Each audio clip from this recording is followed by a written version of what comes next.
Bonsoir. Suite à la demande de nos clients, nous avons apporté beaucoup de modifications à notre ancienne version EcoGuide. Et dans cette vidéo, je vais présenter l'application dans son ensemble pour les gens qui ne la connaissent pas. Et je vais mettre l'accent sur les nouveautés de cette version. Tout d'abord, on commence par l'authentification en choisissant l'année scolaire en cours ou une ancienne année scolaire si je veux voir l'historique. Et puis, je vais entrer avec mon compte. Bien sûr, c'est une application multiposte, multi-utilisateur. Chaque utilisateur va avoir ses propres droits et certaines options dans les menus seront activées ou désactivées selon le paramétrage de la sécurité. On peut par exemple dire que les formateurs, ils ont droit de voir les filières, de voir les étudiants, d'ajouter les inscriptions, d'imprimer les attestations, et je peux choisir pour chaque utilisateur ses propres droits. Bien sûr, l'administrateur a tous les droits, c'est pour ça qu'on ne va rien cocher ou décocher. Alors, l'application se présente sous cette forme. Dans la page d'accueil, nous avons un tableau de bord dans lequel on va avoir quelques statistiques pédagogiques, quelques statistiques financières, et là on va voir le nombre des licences. Par exemple, pour cette version-là, on a le droit d'inscrire 400 personnes, 466 personnes. Si on souhaite inscrire d'autres étudiants, il va falloir acheter les inscriptions. Bien sûr, il y a une version illimitée que vous pouvez demander, et ici on a le nombre de licences de postes qui peuvent s'inscrire dans le réseau EcoGuide. De ce côté-là, on a un certain nombre d'états, par exemple les chiffres d'affaires réalisés par mois, le chiffre d'affaires par branche. Je vais revenir là-dessus à la fin de la présentation. En cliquant sur le bouton école, je vais pouvoir paramétrer mon école. Je vais saisir les informations, je vais choisir le logo, je vais saisir les informations en arabe. Je vais choisir l'entête et le pied de page qui seront imprimés sur les états si je le souhaite, bien sûr, en décochant cette case à cocher. Et là, nous avons les documents de notre application, par exemple une demande de congé, règlement. Comme ça, si jamais un utilisateur a besoin de l'un de ces documents, il n'a qu'à les chercher sur l'onglet documents de son application sur son ordinateur. De toute façon, ils seront enregistrés et stockés sur le serveur. Là, on va gérer les branches, on va ajouter des branches par niveau. Donc, on a les niveaux, niveau technicien, technicien spécialisé, formation continue ou autre qu'on peut ajouter si on le souhaite. Ici, je vais gérer les professeurs. Et là, on a plusieurs types de professeurs. On peut voir qu'il y a des professeurs permanents, qu'il y a des professeurs vacataires, qu'il y a des contractuels. D'accord ? On a plusieurs types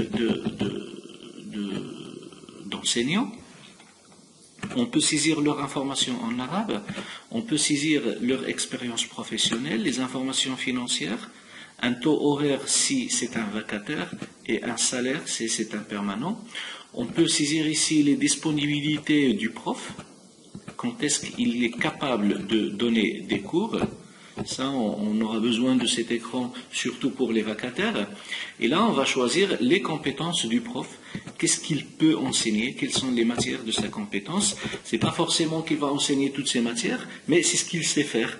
Donc, quand je vais faire l'emploi du temps ici, le système va prendre en considération ces compétences. Je vais saisir les salles de mon école. Pour chaque salle, je vais saisir son type là, et sa capacité. Bien sûr, les types, ils sont paramétrables. On a par défaut les salles de type cours, les salles de type TP, les salles de type TD, mais on peut ajouter tous les autres types, salles amphithéâtre, salles de formation pour les mécaniciens ou les électroniciens. On a ici la capacité et le nom de la salle. Bien sûr, tout ce qu'on a vu est imprimable. Je peux imprimer toutes les listes que je veux. Voilà. Très bien. Côté scolarité, on peut créer les classes.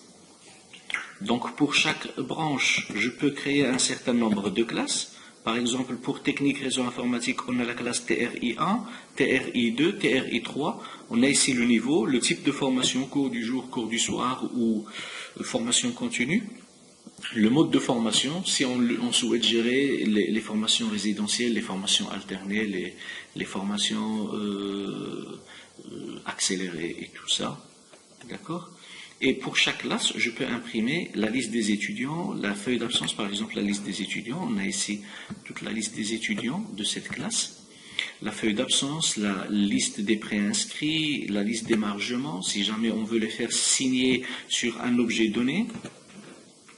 La signature pour les examens, la signature au début de l'examen, la signature à la remise de copie. On peut imprimer aussi ce qu'on appelle le trombinoscope, c'est les photos des étudiants par classe. C'est très important pour les nouveaux professeurs. On peut imprimer les étiquettes où on va trouver les adresses. Je peux exporter à l'Excel, donc tout ça on peut le faire au niveau de la classe. Ici, je vais gérer les étudiants. Donc, je vais avoir ici la liste de tous les étudiants de mon école. Et je peux bien sûr chercher ici un étudiant donné. Je vais avoir ces informations, les informations concernant ces tuteurs, les informations médicales, les remarques, ces informations en arabe, l'historique de ces inscriptions. Là, je vais avoir toutes les classes dans lesquelles elle a étudié depuis son début dans notre école, et c'est par là que je vais pouvoir faire la préinscription et même la validation de l'inscription, sachant que la validation de l'inscription ne doit se faire qu'au niveau de paiement, parce que c'est celui qui va recevoir le paiement, surtout le paiement de l'inscription, qui va valider comme quoi cette personne va passer du mode préinscrit au mode inscrit, et lorsqu'il est inscrit, il commence à apparaître sur les listes des étudiants de la classe. Il ne fait plus partie de la liste des préinscrits. Donc là, si jamais je souhaite faire des inscriptions de masse, ça veut dire il y avait des étudiants en première année qui vont passer aux deuxième année, donc je vais pouvoir tous les cocher et les préinscrire dans la classe de la deuxième année. Et là, on va gérer les abondants. Côté pédagogique, on peut spécifier la liste des matières d'une filière ou d'une branche. Par exemple, en technique de développement multimédia, nous avons ces matières-là. En première année, c'est la masse horaire. En deuxième année, c'est la masse horaire. Et là, on va avoir la masse horaire des études durant toute la filière. Et ça dépend, en fait. Il y a des filières qui vont durer une seule année. Il y a des filières qui vont durer 2 ou 3 ans.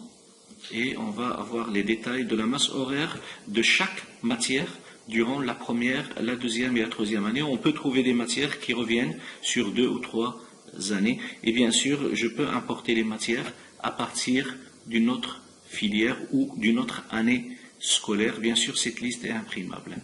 Là, on peut aller plus loin, on peut gérer même les séquences. Je peux par exemple ici dire que la formation Word qui dure 30 heures est composée de l'interface pendant 3 heures, la frappe 3 heures, les paragraphes 3 heures, et ainsi de suite, jusqu'à ce que je puisse atteindre la durée maximale. Et pour cette matière, je peux imprimer un tableau qui sera fourni au formateur qui va intervenir pour lui dire voilà ce que vous devez faire pendant la première séance et voilà ce que vous devez faire pendant la deuxième séance. Et là, il va saisir la date, il va écrire en fait manuellement la date et l'heure, il va faire ses observations. Donc ce document peut faire un cahier texte pour une matière donnée, pour une classe donnée. Bien sûr, si jamais on a plusieurs classes, on peut imprimer le même document plusieurs fois pour les différentes classe. Ici, on peut gérer les stages, et là, on peut gérer les logigrammes.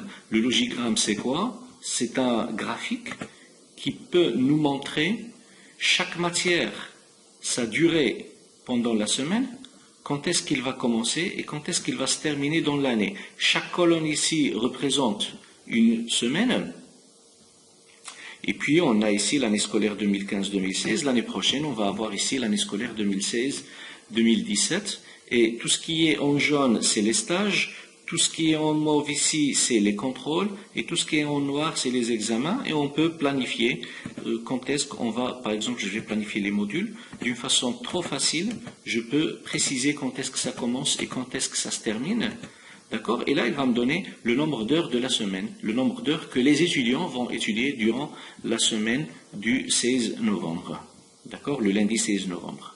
Ok? C'est la 46e semaine de l'année. D'accord?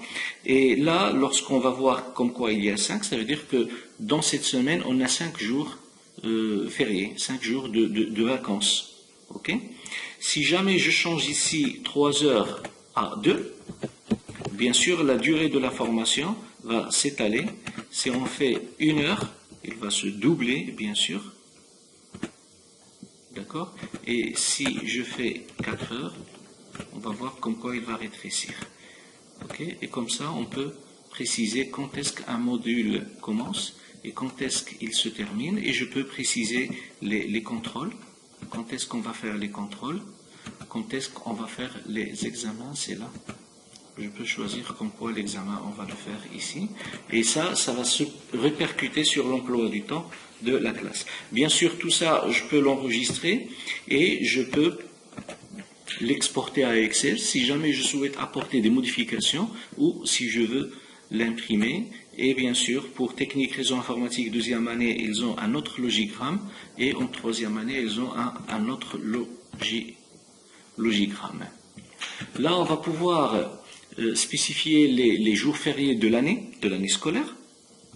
Donc là, ça commence septembre 2015 et se termine en août 2016. D'accord? Et là, on va pouvoir planifier l'emploi du temps. Donc l'emploi du temps, on a utilisé des codes couleurs. Je vais choisir un emploi du temps, un ancien emploi du temps. Voilà, on a ici des codes couleurs qui vont nous permettre de savoir que durant ce créneau-là, la salle et le prof sont occupés. D'accord? Là, on a des libres. C'est un dimanche. Certaines écoles travaillent même le dimanche. Je peux changer le groupe et il va changer le contenu de l'emploi du temps.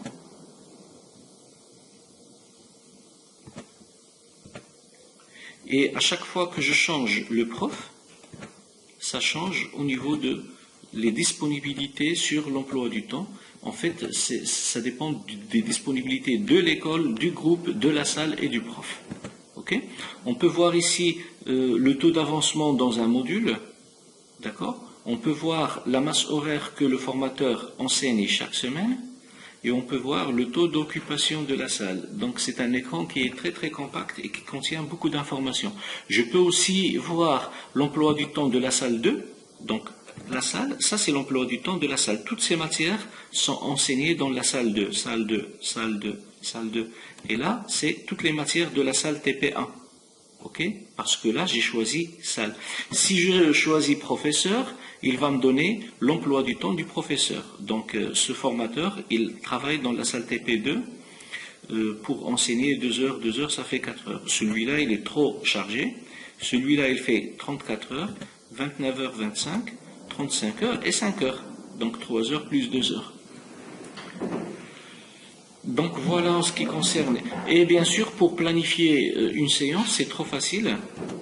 Donc il suffit de choisir le module, le prof, la salle, et lui, il va croiser les disponibilités de ces 3 facteurs, et on peut la planifier comme ça. Donc voilà, ce prof maintenant, il est occupé pendant ce créneau. Si je sélectionne un autre groupe,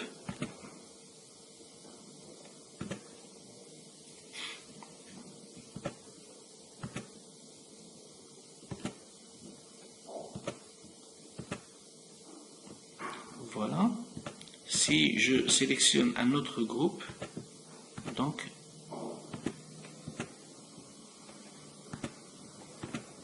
ça c'est le prof. Donc si je sélectionne un autre groupe, il va me dire comme quoi ce prof il est occupé pendant ce créneau-là. Donc voilà, une fois que l'emploi du temps est fait, on le publie, comme ça il va prendre effet, et on va le voir directement sur l'avancement. L'avancement, ça c'est la date du jour. Chaque jour, au début de la matinée, on peut imprimer la liste d'émargement, comme ça chaque prof à sa entrée, il va signer comme quoi il a réalisé ces matières-là. Ça, si jamais on souhaite gérer de cette façon.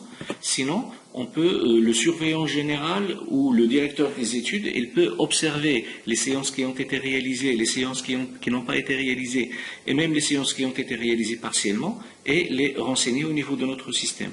Comment ça se passe? Il suffit de faire la séance réalisée comme ça. Voilà. Les séances qui sont réalisées partiellement, on peut le faire par là. Ok? Séance réalisée partiellement, et je peux dire comme quoi il a été réalisé jusqu'à 11h15. Voilà. Et les séances qui n'ont pas été réalisées, on les laisse vides. Séance réalisée, ainsi de suite. Comme ça, chaque jour, il va me donner les séances de ce jour par classe. La classe TSSREA, il va faire ça. Et la classe TRIA, il va faire ceci et cela, et ainsi de suite. Si jamais tout a été réalisé dans les normes, en fait, tout est réalisé. Donc, le système, automatiquement, il va tout cocher. Alors, pour les absences, maintenant, on peut, par exemple, saisir les absences de cette matière-là. Saisir les absences. Il va me donner les noms des étudiants qui font partie de la classe TRI2. Et je peux cocher absence justifiée, absence non justifiée, les retards et les autorisations avec motif d'autorisation. Et je peux ajouter. Bien sûr, l'historique de ces absences, donc j'avais renseigné les absences pour cette matière. Voilà. Alors, l'historique de ces absences, je vais choisir El Wardi Nadia. Donc, si je reviens au niveau des étudiants et je cherche les absences, on a ici une autorisation pour maladie le 23/11 de 8h à 10h et tout. Et bien sûr, l'historique des absences est imprimable sous forme d'une grille de l'année. Donc, on a ici les jours et les mois et le nombre. Donc, le 23 novembre, il a eu une absence. Donc voilà, une fois les réalisations sont effectuées, on peut après voir les réalisations par groupe, par matière. Par exemple, là, qu'est-ce qu'ils ont fait au niveau de l'orthographe? Je vais choisir orthographe, voilà. Qu'est-ce qu'ils ont fait au niveau de l'expression écrite? Donc là, il va mettre en vert tout ce qui est expression écrite. Les réalisations par prof, les séances qui n'ont pas été réalisées, les séances de rattrapage, on peut voir l'avancement du programme pour chaque classe. Je peux voir combien d'heures ils ont réalisé avec le pourcentage et bien évidemment, comme toujours, c'est imprimable. On peut suivre les paiements, comme dans cet écran on va pouvoir spécifier les tarifs de chaque service, et là on va spécifier les services avec les quantités et les prix qui sont appliqués à chaque étudiant, d'accord, et on va les étaler ici sur l'année. Donc il doit payer 300 dirhams le premier 9 pour l'inscription, il doit payer 300 dirhams pour la mensualité sur toute l'année. Et là, on va suivre les paiements. Là, il me dit comme quoi il n'a pas encore payé ces 4 échéances. Celui-là, il a un seul retard, et ainsi de suite. On va pouvoir comme ça suivre ce qu'il a payé et ce qu'il n'a pas payé. Et lorsqu'il fait un paiement, on fait comme ça, et effectuer le paiement. On a reçu 300 dirhams. Il me demande si je veux imprimer le reçu. Oui. Il me donne automatiquement un reçu avec les 300 dirhams et le nom de la personne et tout. Et bien sûr, il a été retiré des retards. Et là, c'est les retards au niveau de toute l'école.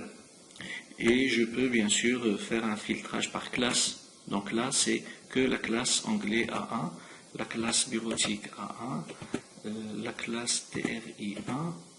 Et je peux filtrer par service ceux qui n'ont pas payé la mensualité de technicien, ceux qui n'ont pas payé l'inscription de technicien.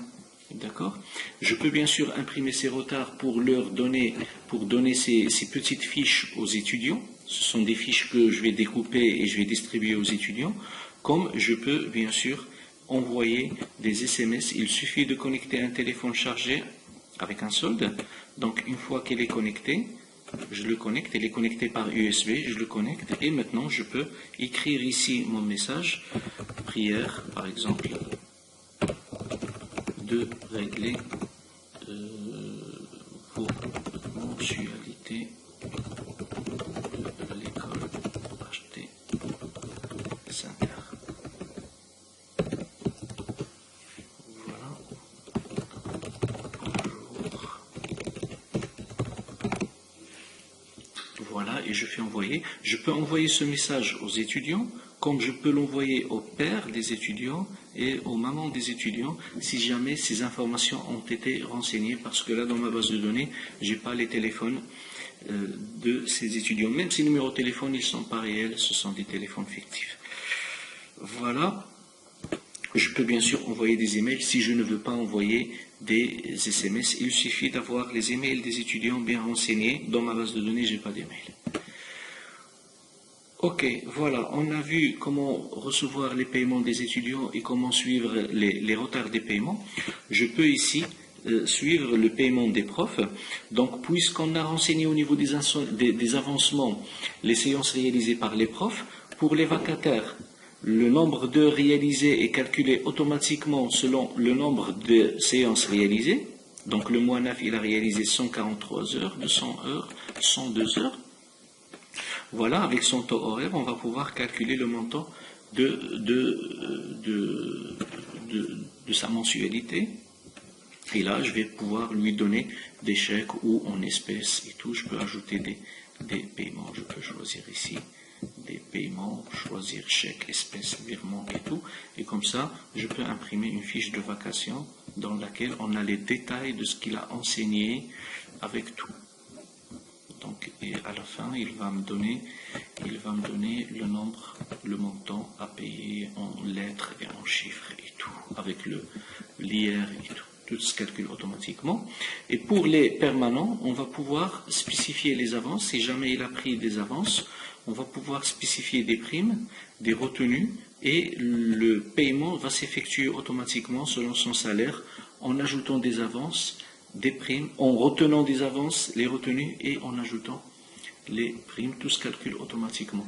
Bien sûr, nous avons une gestion de caisse dans laquelle à chaque fois que je reçois un montant, il est ajouté automatiquement ici, et à chaque fois que je fais un paiement, il est ajouté automatiquement comme dépense. Je peux ajouter des dépenses de type eau, par exemple, je peux vérifier ici un filtrage.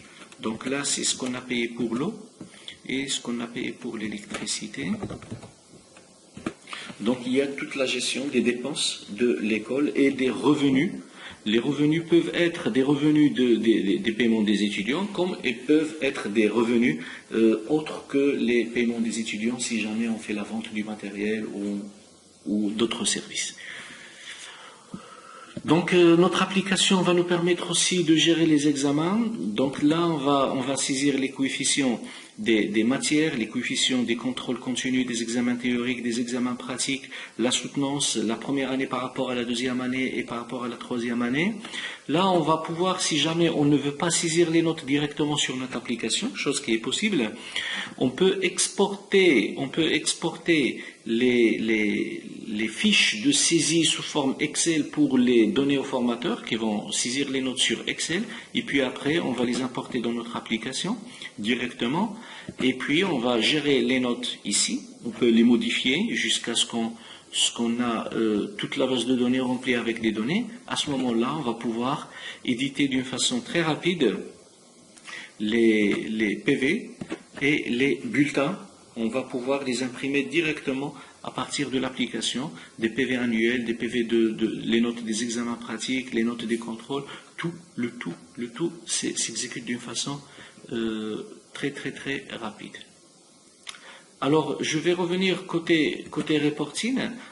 À la fin, on peut voir, par exemple, chaque mois, combien on a encaissé, combien on doit faire comme chiffre d'affaires, combien il nous reste à encaisser, combien il y a de retard de paiement pour ce mois, et ainsi de suite. Toutes ces informations sont cumulables et je peux voir même l'écart entre le chiffre d'affaires prévisionnel. Si jamais j'ai des abondants, le chiffre d'affaires change. Au début, je devais faire 1 million de dirhams. Avec les abondants, je vais faire un peu moins, donc je peux calculer l'écart et bien sûr, c'est un état imprimable.